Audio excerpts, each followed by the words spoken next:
אשכוחי ירושלים תשכח ותשכח תשכח ימיני. On continue donc Masechet Brachot, Perek Sheni, Daf Yudzen Amud Bet, Shemuna Elai Abirei Lev Arechokim Mitzdaka. C'est un passouk dans Yeshaïa qui dit Shimu Elai, écoutez-moi, Abirei Lev, qui voudrait dire ceux qui ont le cœur solide, Arechokim Mitzdaka, qui sont loin de l'aumône. Alors qu'est-ce que cela veut dire? On va voir qu'il y a différentes interprétations. Rav Shmuel, Rabbi Yochanan et Rabbi Elazar. Il y en a qui disent que les deux opinions qu'on va mentionner, c'est Rav Shmuel. Il y en a qui disent non, les deux opinions, c'est Rabbi Yochanan et Rabbi Elazar. Hadamar kol ha'olam kulo nizonim bitzdaka ve'em nizonim bezroa. Il y en a un qui dit le monde entier, ici il reçoit sa parnassa, c'est uniquement parce que Dieu, il est miséricorde et même qu'on ne mérite pas, il donne. Mais eux, c'est Abirei Lev, ce sont des tzadikim qui, eux, ce qu'ils reçoivent, ils le méritent. Ça veut dire qu'ils ont vraiment, ils sont tellement au service d'Hachem, sans interruption, sans faire la moindre faute, qui sont tellement parfaits, c'est ce qu'on les appelle Abirei Lev, des cœurs solides. Ici, ça veut dire des gens qui ont une force dans le cœur, ça veut dire une force, un désir, et ils le mettent en pratique, que eux, ce n'est pas de l'aumône, eux, c'est ce que Dieu a promis à ceux qui iront dans la bonne voie de recevoir comme récompense. Donc, c'est la première explication. Vers Hadamar, non, Dieu différemment. Le monde entier, c'est par leur mérite qu'ils reçoivent la parnassa. Et eux-mêmes, par leur propre mérite, ils n'ont rien. C'est-à-dire que leur mérite va aider le monde entier, mais pas eux. Alors, donc, ils sont forts, ils sont immenses, puisqu'ils sont capables d'emmener la bracha au monde entier. Et eux-mêmes vivent, ils ne profitent pas de cette bracha qu'il faut descendre pour le monde entier. Qu'est Rabbi Yehuda, comme on l'a vu comme Rabbi Yehuda, que quoi? Amar Rabbi Yehuda, Amarav, ou nom de Rav, Amar Rabbi Yehuda Amarav, Bechol yom bayom bat kol yotzet ma'achorev ve'omeret kol ha'olam kol nizon bishvil Hanina beni, Hanina beni dalok bekaf chorim me'erev Shabbat l'erev Shabbat. Il dit que à l'époque où Rabbi Hanina ben Dosa, élève de Rabbi Yochanan ben Zakkai, le monde entier était nourri grâce à lui. Bishvil, c'est par son intermédiaire. Et il y en a qui le lisent différemment. Bashevil, Shvil, c'est un chemin, c'est un conduit. C'est-à-dire que c'est par le conduit de Rabbi Hanina que la bracha descend. À son époque, les gens avaient de quoi vivre de manière honorable. De manière générale, tout le monde avait sa parnassa. Et lui, Rabbi Hanina ben Dosa, donc, Kol ha'olam kulo, tout le monde entier, nizonim, sont nourris, bishvil, soit par le conduit ou bien grâce à Rabbi Hanina, mon fils. Hanina, c'est une voix du ciel qui sortait, qui le proclamait régulièrement, ça, tous les jours, disait régulièrement, une voix du ciel sortait du mont Chorev et disait cela. Et Hanina béni, dailo bekaf haruvim me'erev Shabbat. Lui, Hanina, mon fils, il se suffit toute la semaine, il mangeait des haruvim, un peu de haruvim, c'est ce qu'il mangeait toute la semaine. Alors, en fait, pourquoi Rabbi Hanina ben Dosa, qui lui, son mérite faisait que le monde entier soit nourri, et lui était si pauvre, alors dans le Zohar, il est dit que c'est parce que tout simplement Rabbi Hanina ben Dosa, dans sa vie antérieure, son Gilgoul précédent, n'a pas voulu avoir d'enfants. Les enfants viennent parce qu'on appelle cette sphère qui s'appelle le Yesod. Et c'est le Yesod qui fait descendre la bracha dans le monde. Étant donné qu'il n'avait pas voulu avoir d'enfants, alors dans cette vie-là où il est venu réparer, par son mérite à lui, par son conduit qui est le Yesod, c'est le Neshama qui est le Yesod, descendait la bracha dans le monde, mais lui, qui n'avait pas fait activer le Yesod dans sa vie antérieure, maintenant ne pouvait pas jouir des fruits du Yesod, donc n'avait pas de parnassa. C'est de cela que ça provient, c'est ce que le Zohar nous dit. Au passage, c'est juste rappeler que c'est pas si on en a envie, on a des enfants, et si on ne veut pas, on n'en a pas. D'abord, c'est une obligation impérative dans la Torah. Et à part l'ordre impératif d'avoir un garçon et une fille, qui est la mitzvah de Péré Averivia, il faut savoir que la vie n'est pas un jeu, et que tout le temps qu'il y a une possibilité aussi bien physique que psychologique, le couple doit continuer à avoir des enfants. Bien sûr, dès qu'il y a des risques à cause de l'âge, de problèmes de trisomie et ainsi de suite, alors c'est des choses qu'il faut poser comme question à un arabe, ou bien dès qu'il y a un des deux qui psychologiquement n'est pas prêt à avoir de nouveau un enfant en bas âge, ça peut être aussi bien le mari que la femme. Toutes ces questions-là, il faudra poser à un arabe. Mais d'une manière générale, il faut le savoir. Et la chose la plus terrible, la plus grave, c'est ne jamais faire avorter sa femme. Ça, c'est carrément un assassinat. C'est une interdiction formelle de la Torah. Et c'est très, très, très grave. Il m'est une fois arrivé qu'une jeune fille était venue me voir en me disant que son oncle avait perdu l'utilisation de ses deux jambes. Il était paralysé sur chaise roulante. Et comme quand on a étudié un peu les écrits du Harizal, alors ça vient naturellement en tête de faire la relation. Et je lui ai posé la question, est-ce qu'il a fait faire des avortements à sa femme? Elle m'a dit oui, 2. Or, les enfants représentent les jambes. Donc, le jour où il a tué 2 enfants, que Dieu préserve, le conduit de vie de ses jambes a été en partie fermé, et c'est pour ça que Dieu préserve s'est retrouvé dans cette situation. Donc, c'est juste que savoir la gravité. Ceux qui l'auront fait sans le savoir doivent savoir qu'ils doivent faire un repentir, une teshuva très, très importante. Et s'ils veulent savoir quel genre de teshuva, ils n'ont qu'à envoyer un mail et adresser le problème. Et bien, Ezrat Hashem, à chacun, on dira ce qu'il a à faire en privé. Et c'est très, très important de savoir ces halachot-là. Continuons. Donc, on nous a expliqué qu'ici, il y en a qui a expliqué comme ça le pasouk. La Gemara a continué et nous dit ou plika de Rabbi Yehuda d'Amarav, des plika de Rabbi Yehuda. Cette explication, toute cette explication qu'on vient de voir, n'est pas en accord avec une autre parole de Rabbi Yehuda par rapport à ce verset.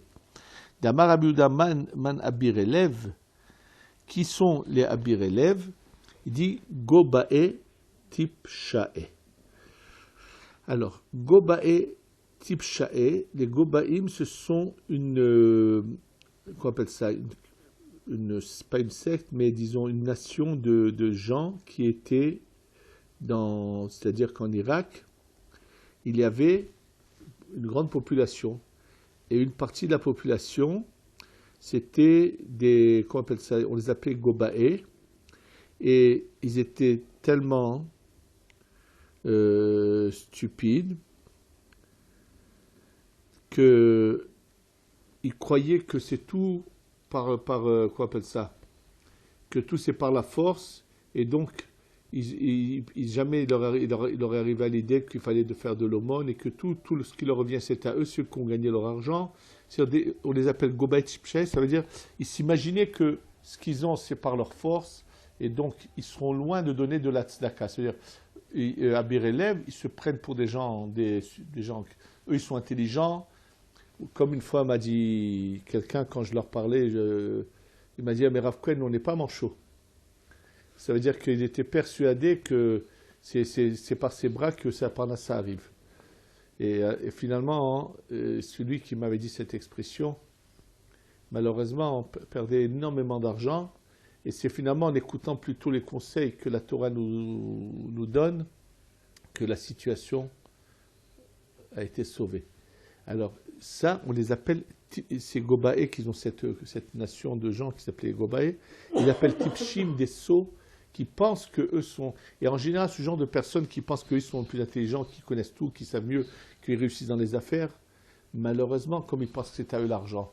Donc pourquoi ils le partageraient? Et c'est ça l'erreur qu'ils commettent. Et donc, la Gemara a dit, la preuve qu'ils sont ceux stupides, Amar Rabbi Yosef Teda, de Halo Igayer Giyura Menayu. Ils sont tellement bêtes, ils sont tellement loin de la croyance, qu'on n'a jamais vu quelqu'un de chez eux venir se convertir. C'est-à-dire que lorsque les gens ne veulent pas ouvrir les yeux, sont tellement stupides, alors il n'y a pas de chance qu'ils comprennent un jour la grandeur de ceux qui sont en face d'eux et qui se convertissent. Et ça me fait penser à quelque chose qui est tout à fait authentique. On voit rarement aujourd'hui, presque jamais, des musulmans se convertir au judaïsme. Pratiquement jamais. Et une fois, j'étais dans un taxi et le chauffeur musulman, si vous saviez les histoires, mais il fallait que je me retienne de rire, stupide et tellement bête, et vraiment sur Mohammed qui voulait me raconter, on voit qu'ils vivent dans une stupidité, une bêtise, qui les renferme dans une croyance imbécile. D'ailleurs, c'est pour ça qu'ils deviennent, pour leur soi-disant croyance, entre guillemets, tout est permis, on peut tuer, comme ça se passe régulièrement tous les jours, on entend des attentats un peu partout, même entre chiites et sunnites. Chacun, il est le seul déteneur de la vérité, et pour cela, il doit tuer tous les malheureux, comme ça se passe régulièrement.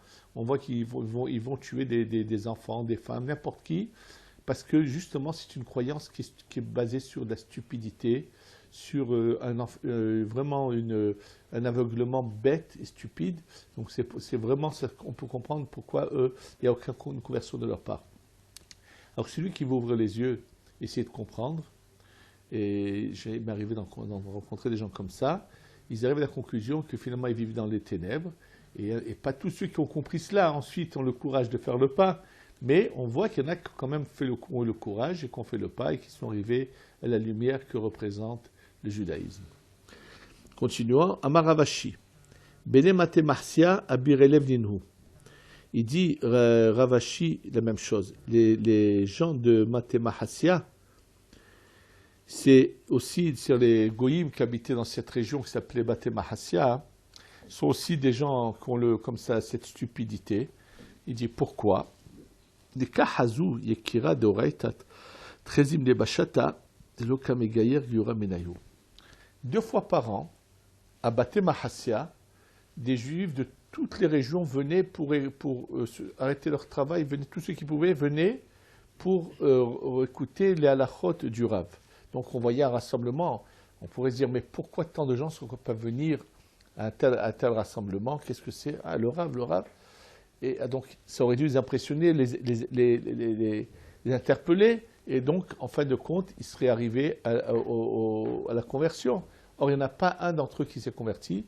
Ça veut dire que quand l'homme veut s'aveugler, on peut lui montrer la lumière en face, il dira non, il ne voudra pas la regarder. Continuons. La Gemara continue, nous parle maintenant de la fin de la Mishnah que nous avons étudiée. Hatan imrotzelikro kore. C'est marqué que si un Hatan, lui, il veut lire comme Rabban Shimon Gamliel, il peut lire le Kriyat Shema, même le soir de son mariage.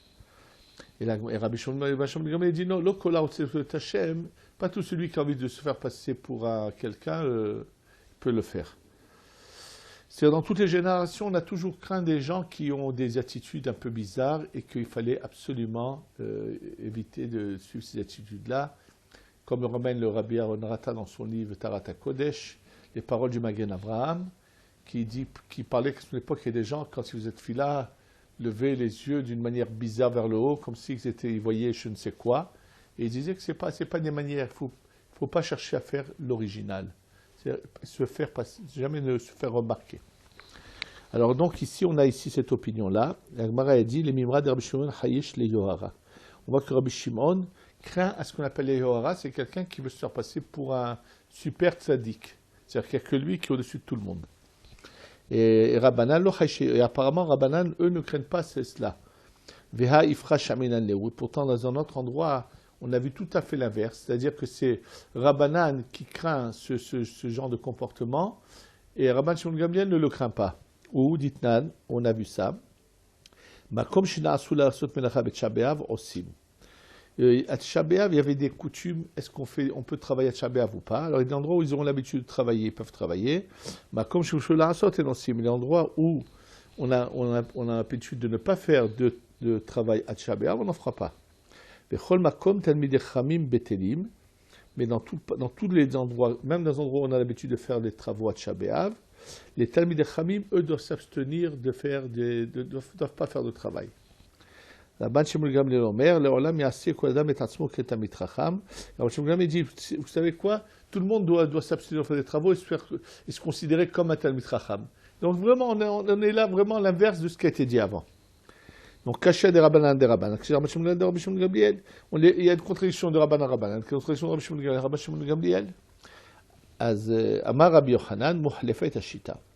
Rabbi Yochanan, il dit, tu sais quoi, dans cette dernière Mishnah que tu as emmenée, il faut inverser. La première opinion, c'est Rabbi Shimon Gamliel, la deuxième, c'est Rabbanan, donc il n'y aura plus de contradiction. Ça, c'est la réponse de Rabbi Yochanan. Rav Shisha Beret de Rabidi, Amar. Je leur ai dit, non, les olam lo tahlif. Il n'y a pas besoin de changer, et on va répondre à la contradiction. Des Rabbanan Baran lo Kasha. Krat Shema qui vient d'écouler Alma Kakaru, Vehu Namikare, le Merze Kioara. Il dit le Krat Shema, ce monsieur il va au Beth Knesset. Tout le monde lit le Shema, lui aussi le lit. Ils ne vont pas tout de suite faire la relation à Snachatan et pour qui il se prend ou quoi. Bon, tout le monde lit le Shema, donc lui aussi il l'a lu. Donc en fait, personne ne va se remettre. Donc ils ne craignent pas que ça va se passer pour quelqu'un qui veut se faire remarquer. Et donc il dit le Merze Kioara. Acha qui va découler Alma Avde Melacha ou le Kavde Merze Kioara. Mais ici, puisque dans une ville où tout le monde fait des travaux et lui il ne fait pas de travail, il ne travaille pas. Lui c'est un Talmid Chacham. Donc tout de suite il va se remarquer comme quelqu'un qui veut se faire passer pour ce qu'il n'est pas. Ça c'est la manière de répondre donc les deux Rabbanan à Rabbanan. Des Rabban Shimon Gamliel, Rabban Shimon Gamliel. Lokasha. Maintenant, on va répondre la contradiction de Rabbi Shimon Gamliel à Rabbi Shimon Gamliel. Hata bekavanat el yamilta. Vanan sadeh de l'omatzi lechavne da'ata. Il dit là-bas dans le Krat Shema, s'il n'y a pas la kavana, ça vaut rien. Et nous savons qu'à part quelqu'un comme Rabbi Shimon Gamliel, il ne peut pas faire la kavana. Alors il dit Rabbi Shimon Gamliel, arrête de faire l'intéressant. Ne cherche pas à montrer que toi tu es quelqu'un de si grand pour que ensuite tu vas peut-être rouler les gens avec ça. Donc, on sait que tu ne peux pas voir la kavana, donc arrête d'essayer de te faire remarquer. Avalacha, Omer, Melachaouden, Lopukrazé, Kamatani, Kabeshuka. Là, mais là, à Tchabéar, il ne fait pas de travail.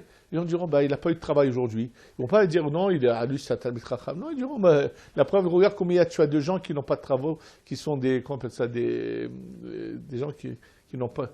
Qui n'ont pas d'emploi, qui n'ont pas de travaux, donc il fait partie, la même partie. On a des chômeurs, donc tu n'as pas à... C'est pas une remarque qu'il a à Talmid Chacham, mais donc c'est pour ça qu'il ne craint pas que ça s'appelle Yohara. Avec ça, nous avons fini le deuxième Pérec, et Ezrat Hashem, qu'Hashem nous aide à continuer, à arriver jusqu'au bout, Amen, et on aura le prochain Pérec.